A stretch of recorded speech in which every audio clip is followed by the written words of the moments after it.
നമസ്കാരം. Chief election കമ്മീഷണറുടെയും തെരഞ്ഞെടുപ്പ് കമ്മീഷണർമാരുടെയും നിയമന രീതി അതിപ്പോൾ വീണ്ടും വലിയ വിവാദമായി തന്നെ മാറിയിരിക്കുകയാണ്.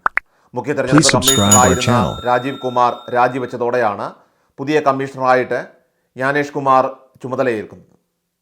അടുത്ത മുഖ്യ തെരഞ്ഞെടുപ്പ് കമ്മീഷണർ എന്ന നിലയിൽ പ്രതിപക്ഷം ഭരിക്കുന്ന ബംഗാൾ, കേരളം, തമിഴ്നാട്, അതുപോലെ തന്നെ NDA ഭരിക്കുന്ന ബീഹാർ, അസം എന്നീ 5 സംസ്ഥാനങ്ങളിലെയും തെരഞ്ഞെടുപ്പുകൾക്ക് ഇനി അദ്ദേഹത്തിനായിരിക്കും ചുമതല ഉണ്ടാവുക.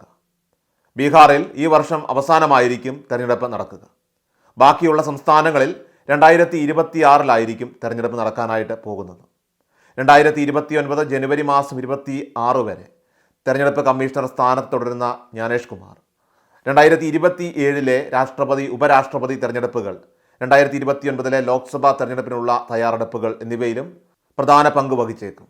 പ്രധാനമന്ത്രി നരേന്ദ്രമോദി, കേന്ദ്ര ആഭ്യന്തരമന്ത്രി അമിത്ഷാ, പ്രതിപക്ഷ നേതാവായിട്ടുള്ള രാഹുൽ ഗാന്ധി എന്നിവർ ഉൾപ്പെട്ട തെരഞ്ഞെടുപ്പ് കമ്മിറ്റി യോഗത്തിന് തൊട്ടു പിന്നാലെയാണ് ഈ പ്രഖ്യാപനം വന്നിരിക്കുന്നത്. രാഹുൽ ഗാന്ധി ഈ നിയമനത്തിൽ വലിയ രീതിയിലുള്ള വിയോജിപ്പ് പ്രകടിപ്പിച്ചിരുന്നു. എന്നാൽ ആ പാനലിൽ മോദിക്കും അമിത്ഷായ്ക്കും മാത്രമാണ് ഭൂരിപക്ഷം ഉണ്ടായിരുന്നത്. ചീഫ് ജസ്റ്റിസിനെ ഉൾപ്പെടുത്തണമെന്ന സുപ്രീം കോടതിയുടെ നിർദ്ദേശം ഇത്തവണ പ്രാബല്യത്തിൽ വന്നില്ല.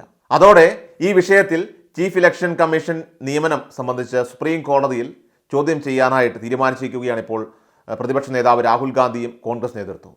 2023 പാർലമെന്റ് ഈ ഒരു നിയമം രൂപീകരിക്കുന്നതിന് മുൻപ് പ്രധാനമന്ത്രിയുടെ ഉപദേശപ്രകാരം ഇന്ത്യൻ രാഷ്ട്രപതിയാണ് മുഖ്യ തെരഞ്ഞെടുപ്പ് കമ്മീഷണറെ നിയമിച്ചിരുന്നത്. പരമ്പരാഗതമായിട്ട് മുഖ്യ തെരഞ്ഞെടുപ്പ് കമ്മീഷണർ രാജിവെക്കുമ്പോൾ ശേഷിക്കുന്ന 2 തെരഞ്ഞെടുപ്പ് കമ്മീഷണർമാരിൽ ഏറ്റവും മുതിർന്ന ആൾക്കാണ് ഈ പദവി ലഭിക്കാനായിട്ട് പരിഗണനയുള്ളത്. അങ്ങനെയാണ് ജ്ഞാനേഷ് കുമാറിലേക്ക് ഈ പദവി എത്തുന്നത്. എന്നാൽ അമിത്ഷായുടെ ഏറ്റവും അടുത്ത സൗഹൃദം നിലനിർത്തുന്ന ഒരു വ്യക്തി കൂടിയാണ് ഇപ്പോഴത്തെ ഈ മുഖ്യ തെരഞ്ഞെടുപ്പ് കമ്മീഷണറായിട്ടുള്ള ജ്ഞാനേഷ് കുമാർ എന്നുള്ള ആരോപണമാണ് ഇപ്പോൾ കോൺഗ്രസ് അടക്കം ഉന്നയിക്കുന്നത്. ഏതായാലും ഈ വിഷയത്തിൽ കോൺഗ്രസിനൊപ്പം മുതിർന്ന അഭിഭാഷകൻ കൂടിയായിട്ടുള്ള പ്രശാന്ത് ഭൂഷണും ഇപ്പോൾ സുപ്രീം കോടതിയെ ഇതുമായി ബന്ധപ്പെട്ട് സമീപിച്ചു കഴിഞ്ഞിരിക്കുകയാണ്. ചീഫ് ജസ്റ്റിസിനെ മാറ്റി പകരം ഒരു ക്യാബിനറ്റ് മന്ത്രിയെ ഉൾപ്പെടുത്തുന്നത് ഉൾപ്പെടെയുള്ള വിഷയങ്ങൾ സുപ്രീം കോടതിയിൽ ചോദ്യം ചെയ്യാനാണ് ഇപ്പോൾ പ്രശാന്ത് ഭൂഷന്റെ തീരുമാനം. മാർച്ച് മാസം 2ാം വാരത്തോടെ ഈ ഹർജി സുപ്രീം കോടതി പരിഗണിക്കാനായിട്ടിരിക്കുകയാണ്.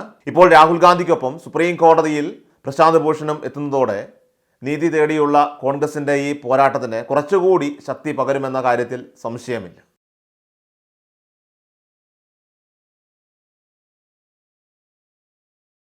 എല്ലാ ദിവസവും വാർത്തകൾക്കായി സബ്സ്ക്രൈബ് ചെയ്യുക, ഫോളോ ചെയ്യുക. വാർത്തകളുടെ നോട്ടിഫിക്കേഷനായി ബെൽ ഐക്കൺ എനേബിൾ ചെയ്യുക. Please subscribe our channel.